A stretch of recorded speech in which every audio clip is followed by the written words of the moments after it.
The lobby of Calloway and Voss Architecture Group smelled like money.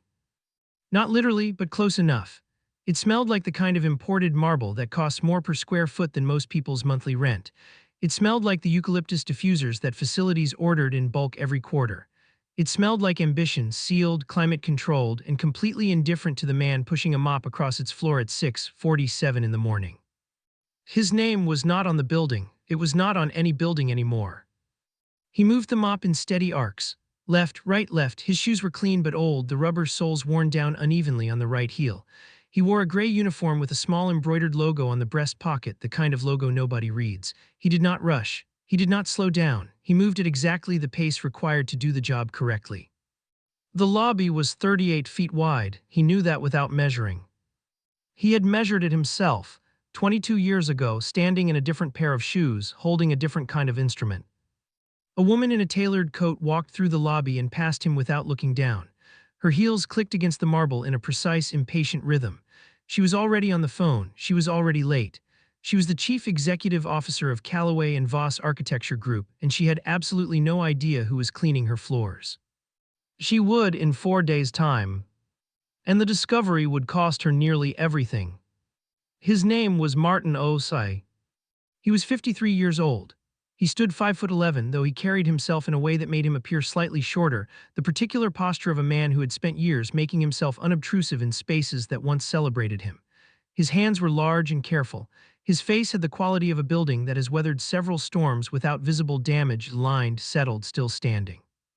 He lived in apartment 4C at the Ridgeway Arms on Callister Street, 11 minutes from the office by bus, 14 if traffic held at the intersection near the school. He always knew the exact time. The apartment was small but precisely organized. The kitchen counters were clear except for a wooden cutting board and a coffee maker with a cracked handle that he'd mended with 2 loops of electrical tape. The living room held a couch, a reading lamp, and a drafting table he'd wedged into the corner beneath the window. The table was covered not with blueprints, not anymore, but with a half-finished model of a bridge, made from balsa wood and the kind of quiet patience that only fathers develop. The bridge was for his daughter. Her name was Edwoa. She was 8 years old and she slept in the room at the end of the hall, in a bed with a yellow duvet, surrounded by books she was too young for and drawings she'd made of buildings, tall, impossible buildings with circular windows and sky bridges and rooftop gardens, that she'd taped to the walls with the unself-conscious confidence of someone who hadn't yet been told what she couldn't do. She had a condition.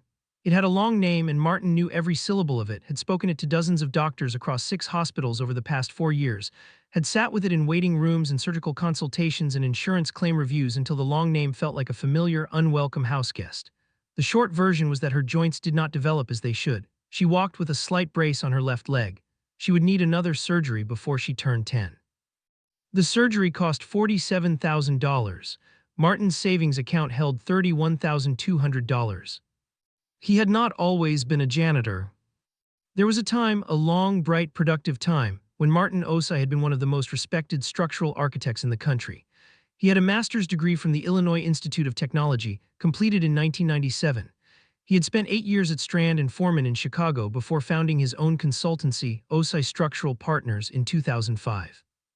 The firm had 3 employees and an address on the 4th floor of a building on Michigan Avenue and a reputation, small but solid and carefully maintained, for work that was precise, intelligent, and built to outlast the people who commissioned it. Between 2005 and 2016, Martin Osai had contributed structural engineering and architectural consultation to 14 major projects across the city of Ardenvale. The Meridian Bridge, which carried 40,000 vehicles per day, the Lighthouse Museum Annex, the Calloway Tower itself, the very building in which he now mopped floors, whose load-bearing atrium design had won a regional AIA award in 2011, 7 residential towers, 2 hospitals, a transit hub that had been featured in Architectural Digest, and then quietly had become the kind of building that city residents photographed without knowing why, only sensing that something about its proportions felt correct. Martin Osai had designed the feeling of correct into it. He could tell you why. Then in 2016 his wife died. Amma, 39 years old, an aneurysm, no warning, no prologue, here and then not. She had been a school teacher. She had been the person who remembered Edwoa's dentist appointments and the names of Edwoa's friends and which television show Edwoa was frightened of and shouldn't watch before bed. She had been the person who held the whole soft center of their life together, while Martin calculated load tolerances and stress distributions, and the elegant mathematics of things that should not fall. When she was gone, he learned how many things she had been holding. He closed the consultancy in December 2016. The commission stopped. The relationships that had taken a decade to build required a version of Martin who was not yet available. He took contract work. He took teaching work briefly at the community college until he realized that he could not stand at the front of a room and explain load-bearing principles when Edwoa had a fever at home and nobody else to sit with her. He took the facilities job at Calloway Voss in March 2019. He had told himself it was temporary. He had been telling himself that for nearly 4 years. The pay was $19.40 an hour. The hours were 6:30 a.m. to 2:30 p.m., which meant he was home before Edwoa's school bus arrived at 3:15. The building manager, a cheerful man named Dermot who wore lanyards with cartoon characters on them, did not ask many questions and did not require Martin to explain who he had been before. Martin appreciated that more than he could say. His routine was precise. He arrived at 6:28. He checked the supply closet on the B2 level. He worked the lobby first because the lobby showed everything, because first impressions were structural, because he could not help but care about the thing directly in front of him regardless of what it was. By 7:15 he had the lobby done. By 9:30 he had the 4th floor done. He worked his way up. He ate lunch alone in the break room on the 2nd floor reading novels mostly, but sometimes, when he thought he was truly alone, he would unfold a piece of paper from his breast pocket. A sketch, something he'd been working on. Nobody paid attention to what the janitor read. He wore a watch. It was scratched, the face slightly fogged from years of use, a simple analog Seiko that Amma had given him for their 10th anniversary. He never took it off. On the back, she had engraved 4 words in a font so small it required reading glasses: build something that lasts. He was trying. He liked certain parts of the building. He had earned the right to like them without guilt. He would pause sometimes on the 27th floor, the executive floor, the rosewood and glass floor beside the atrium window, and he would look at the city below, and he would recognize at intervals the roof lines he had helped make. The way the Meridian Bridge's east pylon aligned with the transit hub's northern entrance. The sight line he had calculated, in a conference room not so different from the ones behind him, to preserve a view of the river from the park. Nobody looked at the janitor looking at the city. That was all right. He was not looking for acknowledgement. He was just looking. There was one person at Calloway Voss who sometimes looked back. Her name was Priya Chandrasekharan. She was 26 years old, a junior architectural drafter on the 19th floor, 18 months into her career, still in possession of the particular enthusiasm that the industry would eventually train out of her if she was not careful. She had wavy black hair and a tendency to take her lunch to whatever floor she was curious about that day, eating her sandwich while examining walls or staircases or window hardware. She had eaten her lunch on B2 once and found Martin there reading. "What are you reading?" she'd asked, not out of politeness, but out of the specific nosiness of someone who genuinely wanted to know. "Italo Calvino," he'd said, "Invisible Cities." She'd looked at him for a moment with the expression of someone recalibrating. "That's about architecture," she'd said. "It's about everything," he'd said. That had been 3 months ago. Since then she occasionally said good morning to him in the corridors. He occasionally said it back. It was not a friendship.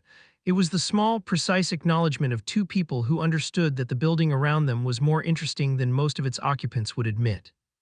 The crisis began on a Tuesday in February. It began, as most crises at Calloway Voss began, on the 27th floor. The firm had been awarded the commission for the Ardenvale Civic Center expansion, a $340 million project, the largest public commission in the city in a decade, a project whose winning pitch had consumed 7 months of work, 17 all-nighters, and more graphic design budget than Martin's entire annual salary. The CEO, Diane Calloway, had led the pitch personally.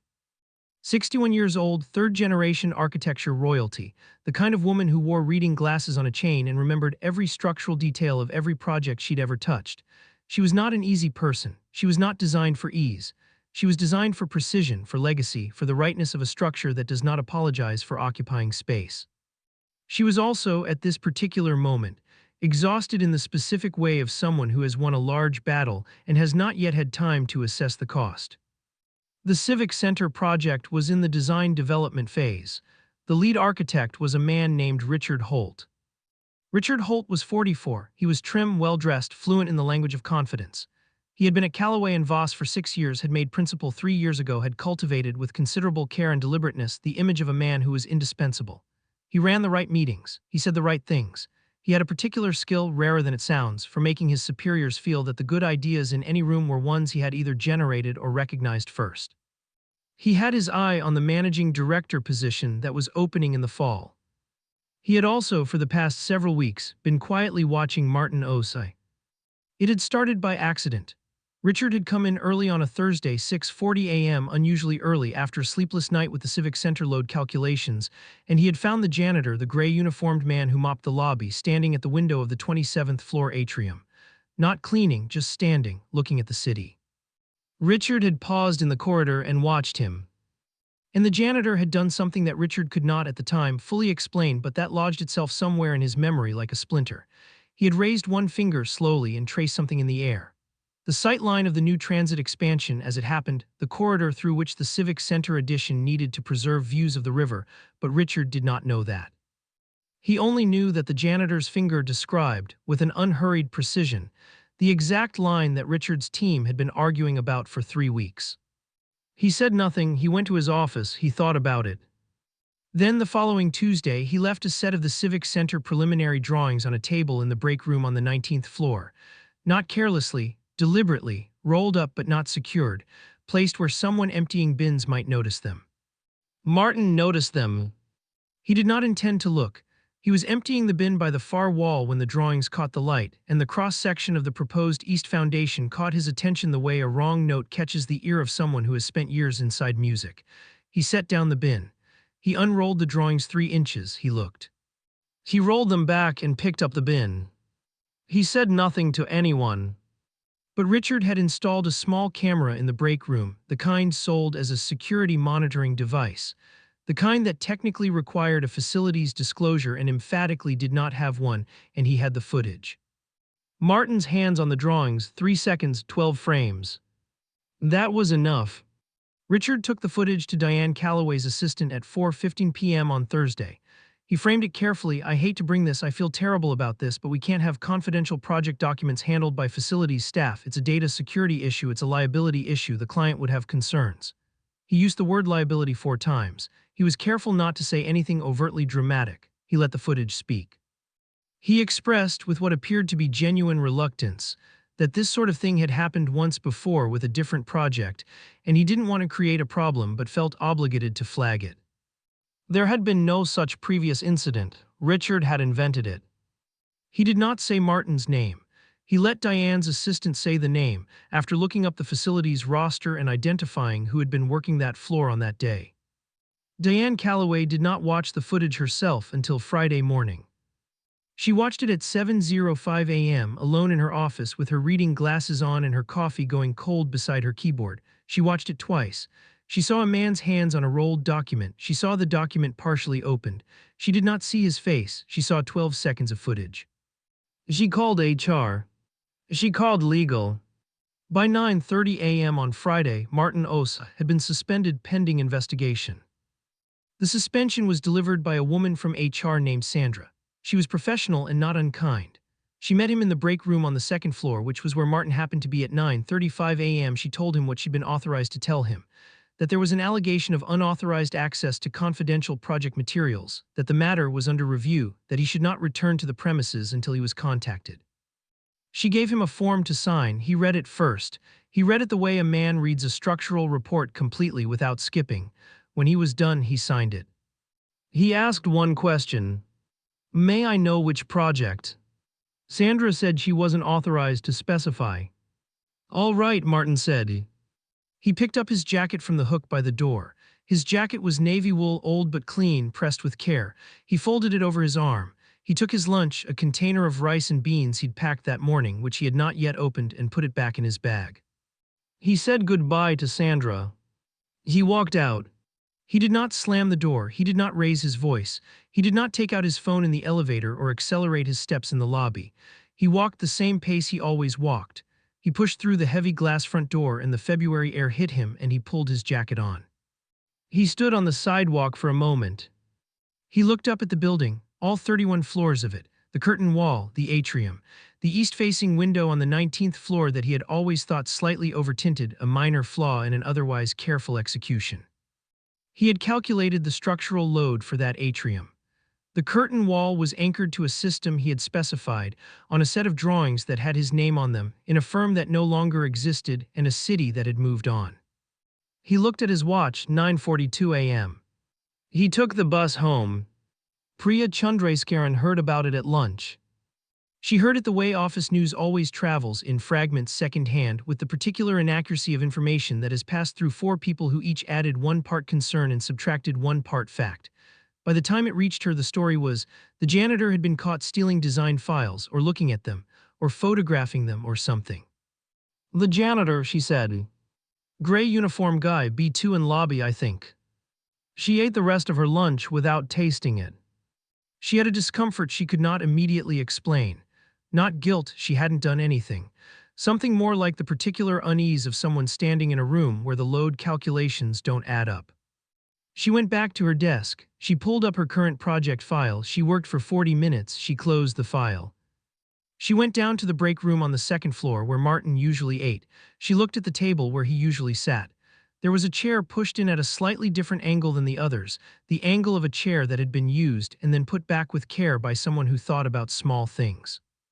She thought about invisible cities, about a janitor who read Calvino, about the way he had once paused in a corridor near the 19th floor stairwell and looked at the window proportion and said quietly to no one in particular, 3 centimeters wider and the whole facade sings. She had written that down in her notebook. She didn't know why. She'd thought it was the kind of thing an architect says. On Sunday evening, Priya did something that would later alter the entire trajectory of the situation. She Googled his name. She didn't know his last name. She'd only ever heard Martin, the name on the roster she'd checked after learning what had happened. She searched Martin Facilities Calloway and Voss, which gave her nothing. She searched Martin Janitor Architecture Ardenvale, which gave her nothing. She ate half a granola bar and thought about it and then searched Martin Ose Architect Ardenvale because she was guessing, but she was guessing the way people guess when they have a feeling that has structural integrity. The results loaded. She stared at her screen for a very long time. The results did not disappoint. The first page alone was enough. An AIA award citation from 2011 for the Calloway Tower atrium design. She read the project architect's name twice and then a third time. A feature article from Ardenvale Architecture Review 2014 with a photograph, Martin Osai younger in a suit standing in front of the Meridian Bridge. An interview in which he described his design philosophy in 8 sentences that Priya would later print out and tape to the wall above her desk. The founding of Osai Structural Partners, the list of completed projects. The Calloway Tower, the building she worked in, the atrium she walked through every morning, the structural logic of the curtain wall and the load distribution of the foundation and the precise calculation of the sight lines, all of it, his. She sat with that for a moment. Then she scrolled further and found the thing that completed it, a 2017 notice of dissolution for Osai Structural Partners, and a brief, unbylined mention in an Ardenvale obituaries page. Amma Osai, née Mensa, schoolteacher, beloved wife and mother, 1977-2016. Priya closed her laptop. She opened it again. She began to write an email to Diane Calloway. She deleted it. She wrote it again, different, more specific. She attached 4 links. She wrote 3 sentences at the end that she edited 9 times before she was satisfied that they said exactly what she meant and nothing more. She sent it at 11:23 p.m. on Sunday night. Then she lay in bed for 2 hours, not sleeping, wondering if she had just ended her career. On Monday morning, Diane Calloway read the email at 6:52 a.m. She was at her desk early, as she was every Monday. She read through her overnight messages in order of sender hierarchy, which meant Priya Chandrasekaran, junior drafter level 19, 18 months in, would normally have been reached around 8:30. But the subject line of the email had caught her eye. About the facility's suspension, I think you need to see this. She read it in under 2 minutes. She clicked the 4 links. She read those more slowly. She took her reading glasses off. She put them back on. She looked at the photograph of Martin Osai in front of the Meridian Bridge. She looked at it the way you look at something that has changed the shape of the room you're standing in without any of the walls having moved. She pulled up the security footage Richard Holt had submitted. She watched it again. This time she noticed what she had not noticed the first time, the way the man's hands moved on the rolled drawing, not the hands of someone trying to extract information, not furtive, not quick, the hands of someone who already knew what was there, the hands of someone checking. She sat very still for a moment. Then she picked up her phone and called legal. Pull everything on the Richard Holt footage submission, she said. Specifically, when was that break room camera installed and who authorized it? She hung up. She called her assistant. Find me a home address for Martin Osai. He's on the facilities roster. There was a pause on the other end. Yes, she said, the janitor. Legal came back to her by noon. The break room camera had been installed 41 days prior. The facility's disclosure form that should have accompanied it, the form that any monitoring device in a common space required under the firm's own internal policy, a policy Diane had signed off on 3 years ago, had not been filed. The camera had been purchased on a corporate account under a budget code for IT maintenance equipment. The account required a principal-level authorization. The authorization's signature was Richard Holt's. She read the report twice. She set it down on her desk face down, the way people set things down when they are not ready to look at them again but are not going to put them away. She thought about the Civic Center project, about the load calculations that Richard's team had been struggling with for 11 weeks, about the sightline argument that had consumed 3 senior meetings, about the East Foundation cross-section that 3 different structural consultants had reviewed and none of them had fully resolved. She thought about a man tracing a line in the air with one finger. She thought about the Calloway Tower, the building she had entered and exited 4,000 times, the atrium she used as a shortcut on Tuesday mornings when the main corridor was crowded, the structural logic of that atrium which she had always admired in the abstracted way of someone who appreciates a thing without examining its origins. She pulled the original Calloway Tower filing from the archive system. The project was old enough that parts of it were paper, digitized but barely. She found the structural consultation credit on page 4 of the appendix. Osai Structural Partners, lead architect Martin K. Osai. She stood up from her desk and walked to her window. The city lay below her in the February light, sharp-edged, pale-skied, its rooflines precise against the cold. She looked at the Meridian Bridge. She could see it from here, its east pylon catching the afternoon sun. She had never known who designed it. She did not recognize the expression on her face when she found it in the glass. She drove herself. That was the thing that her assistant noted later, and that traveled with some wonder through the 27th floor by the end of the week. Diane Calloway had not sent a car, she had not sent HR, she had not sent a message through channels. She had gone to the parking structure, taken her own car, a gray Volvo, practical and unremarkable, and driven to Callister Street on a Tuesday afternoon at 3:00 p.m. She almost drove past the building. The Ridgeway Arms was a 5-story brick structure that had been built in 1962 and maintained with modest care but no ambition. The sign above the entrance was in a font from a different era. She found a parking spot and sat in the car for a moment before getting out. She had called ahead. She had not wanted to surprise him. He had answered the phone in 4 rings, said yes when she said his name, said nothing when she explained who she was. She had said she would like to come and speak with him, and he had said, "All right, 3 o'clock is fine." He buzzed her in without comment. Apartment 4C was on the 4th floor. She took the stairs because the elevator had an out-of-order sign that was yellowed with age. The stairwell smelled like cooking and something faintly floral, a neighbor's air freshener, she guessed. She knocked. He opened the door without chain, without delay, as if he had been standing on the other side of it. He was not in his gray uniform. He was wearing dark trousers and a blue shirt, a shirt that was slightly worn at the collar but pressed with care. He looked at her without surprise, without warmth but without hostility, the expression of a man who has decided to be present without committing to anything further. "Ms. Calloway," he said. "Mr. Osai," she said.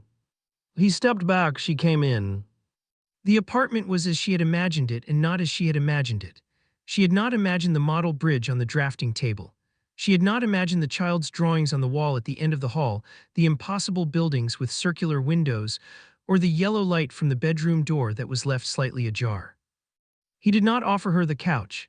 He gestured at the 2 chairs at the small table by the window, and they sat across from each other, and she was aware, sitting in that chair, that this was the most clearly she had seen a room in some time. She placed a manila envelope on the table between them. She did not push it toward him. She left it in the middle, equidistant. "The camera in the break room was unauthorized," she said. "It was installed without the required internal disclosure. The footage it captured is not admissible as the basis for a disciplinary action under our own policy. I've been advised of this by legal." He said nothing. "I've also been made aware," she continued, "of your work, your prior work, the Meridian Bridge, the transit hub, this building." La pause. I've been aware of it for some time, she said, which was not entirely true but was the truest version of what she needed to say. I should have known sooner who you were. That was a failure of. She stopped. She started again. That was my failure. He looked at his watch. A small motion, not dismissive, more the habit of a man who keeps track of things precisely. There's also the matter of Richard Holt, she said. His role in this was deliberate. I don't think you knew that, but I want you to know that I know it. He's been placed on administrative leave while the review concludes. What he did, Martin said, is your problem, not mine. It was not said unkindly. It was said the way a structural engineer states a load tolerance descriptively, not as an accusation. Yes, she said, you're right. She looked at her hands on the table. She had long, precise fingers, the hands of someone who had spent decades drawing. The Civic Center project has a problem, she said. The East Foundation, the sightline preservation for the river view. We've had 3 consultants on it for 11 weeks and the numbers are not resolving. He did not answer immediately. Outside, a bus passed on Callister Street. The window gave a faint vibration. Inside, at the end of the hall, there was the sound of a child talking to herself in the particular self-contained way of children who are comfortable alone. I'm asking you to come back, Diane said, to consult as an architect, not in facilities. She paused. The rate would be appropriate for the work. We can discuss the terms. Martin looked at the envelope on the table, then he looked at her. The terms, he said, are not about the rate. All right, she said, she meant it. He was quiet for a moment. When he spoke without inflection, without drama, the words placed as carefully as load points on a beam.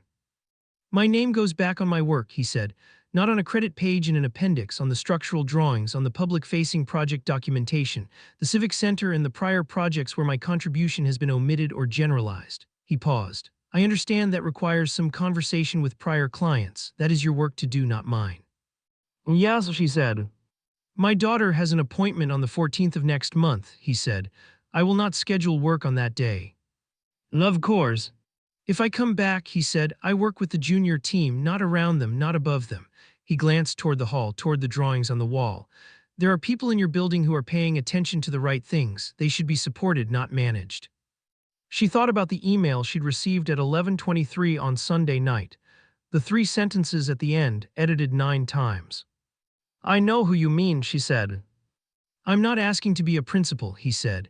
I'm not asking for a title. I'm asking for the work to be acknowledged as work and for the people I work with to be treated accordingly. Those are your conditions. Oh, yes. She looked at him across the small table. The February light through the window was thin and direct, and it caught the scratches on his watch and the carefully pressed collar of his shirt and the faint lines at the corners of his eyes that came from decades of squinting at drawings in inadequate light. When can you start? She said.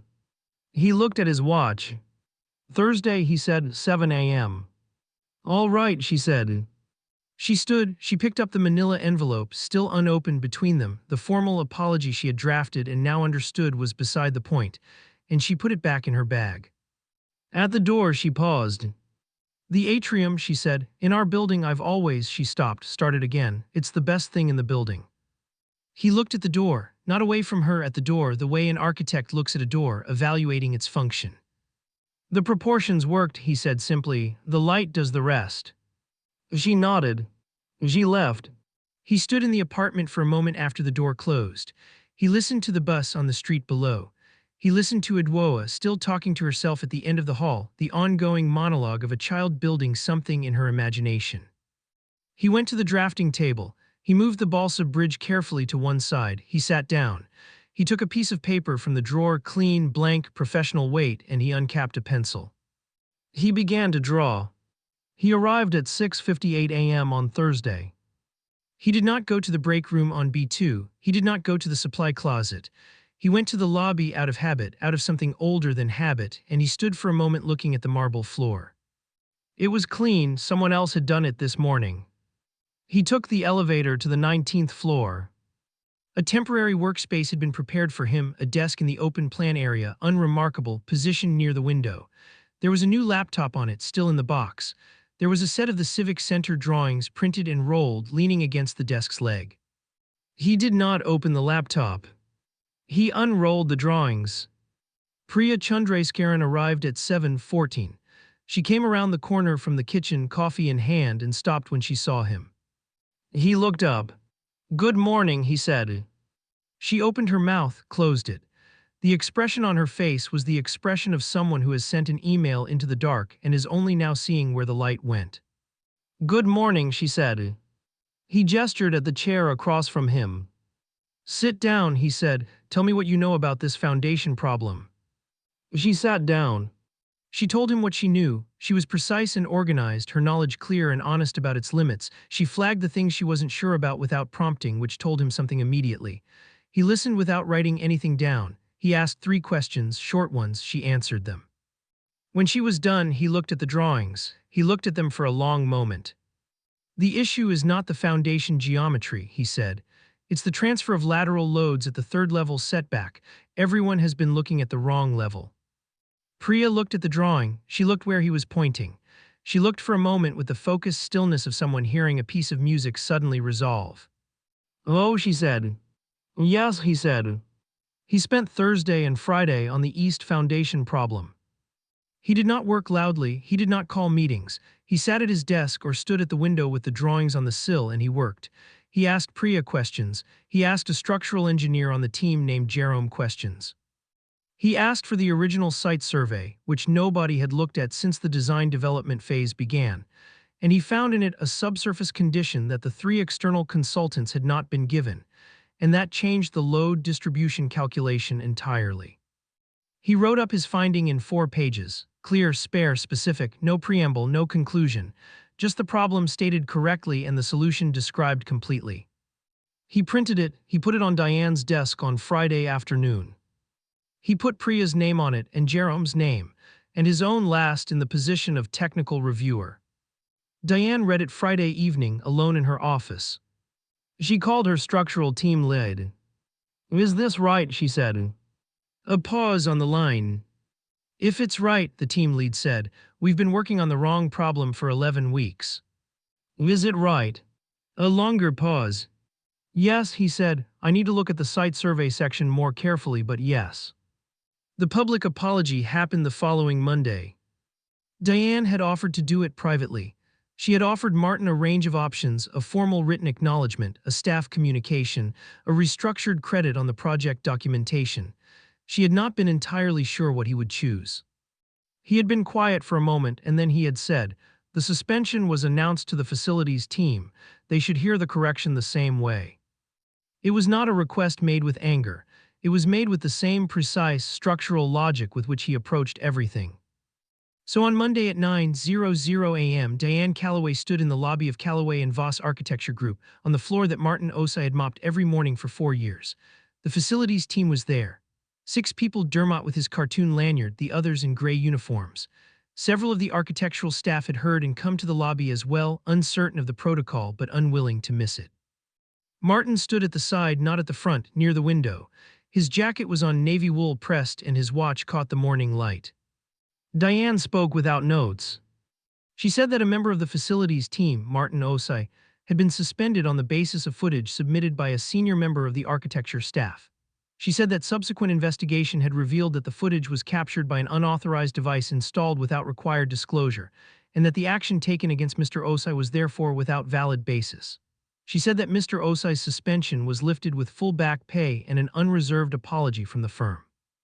She said that she was also making a separate announcement, which was that effective immediately, Martin Osei would be credited in the firm's public project record as the lead structural architect on the Calloway Tower, the Meridian Bridge, the Ardenvale Transit Hub, and 6 other projects to be specified in documentation circulated to clients in the city's architecture board. She said that she had been made aware of his career and his work, and that the firm's failure to recognize that work, in whatever capacity he had chosen to be present in this building, was its own kind of error, one that she intended to correct. She stopped talking. The lobby was quiet for a moment. The marble floor was clean. The morning light came through the curtain wall anchored to a system that Martin had specified in a different time in a different version of himself, and distributed itself across the space with the particular warmth of light that has been planned for. Dermot began to clap. It was not theatrical, he just started clapping the way people clap when they mean it and haven't had time to consider whether they should. The facilities team joined. then the architectural staff. It was not a long ovation, maybe 15 seconds, no more. Martin did not smile exactly.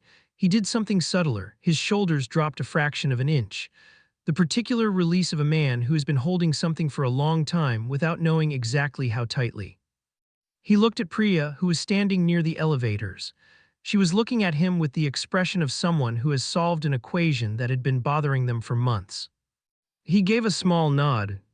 He did not give a speech.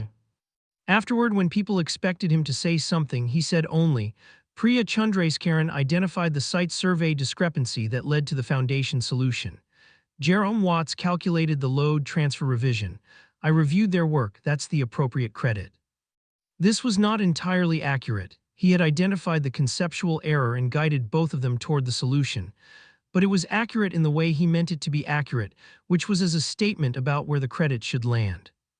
Priya spent the next week explaining to anyone who asked what had actually happened. She did this not out of any desire to correct the record on Martin's behalf.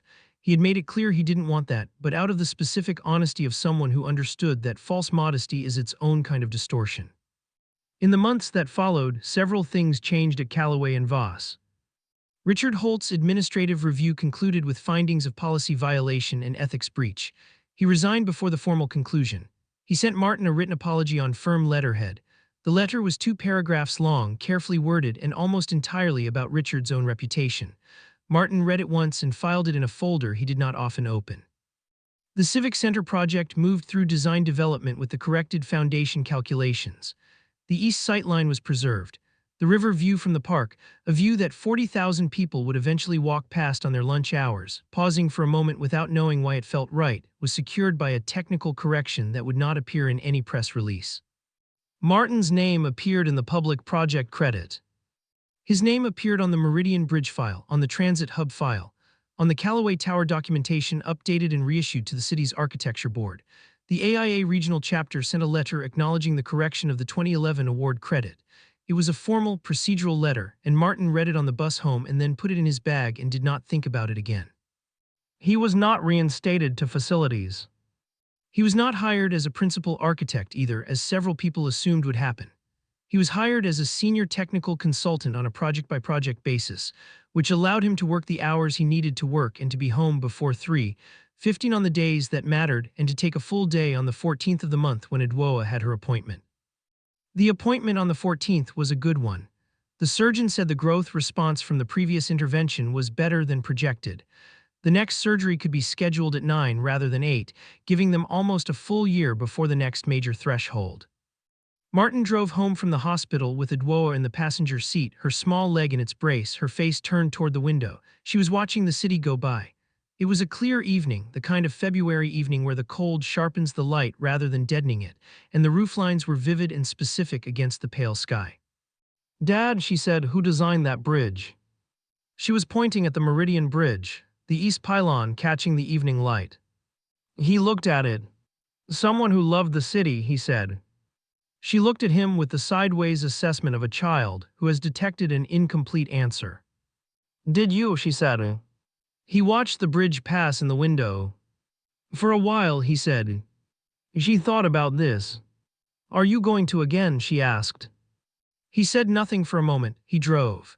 The bridge went behind them and the city continued, roofline after roofline, the accumulated geometry of people who had looked at empty space and seen what could stand there.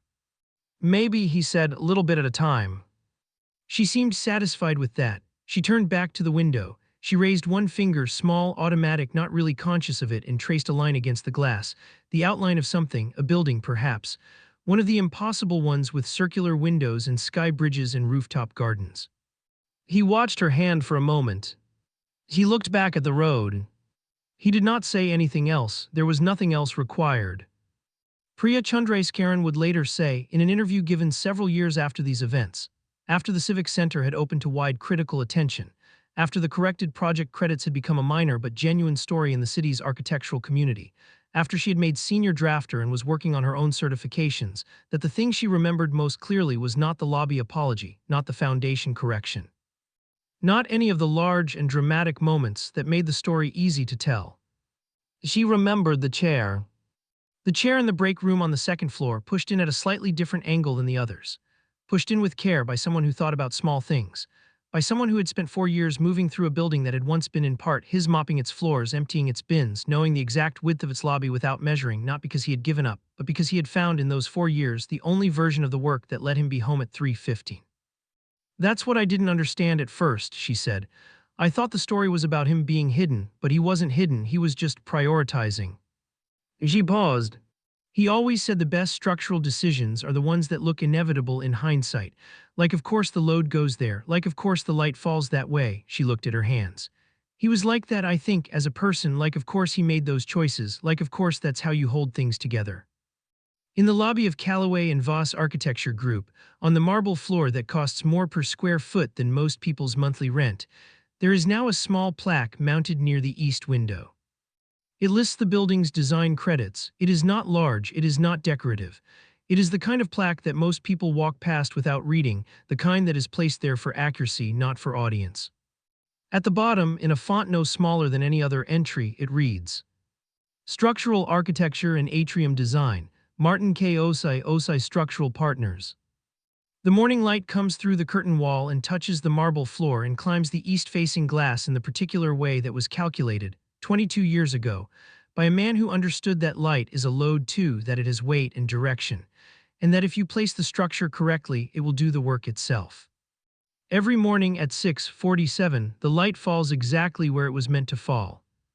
It always did. In the end, the buildings remember everything. The people inside them, rushing through lobbies, riding elevators, making decisions that feel enormous, and are, in the long measure of things, no more permanent than weather, the people come and go. But the proportions hold. The sight lines hold. The atrium catches the morning light the same way it caught it on the first morning, and the 32nd morning, and the 1461st morning, and it will catch it the same way on mornings not yet arrived, when the names of the people who work in it now have been forgotten and the city has changed around it, and some child, perhaps a girl with a brace on her left leg, perhaps someone who looks at a window proportion and knows in her body that something is right. Perhaps she will stand in the lobby and feel the structure doing its work around her. And she will not know why it feels correct. Only that it does. Which was always the point.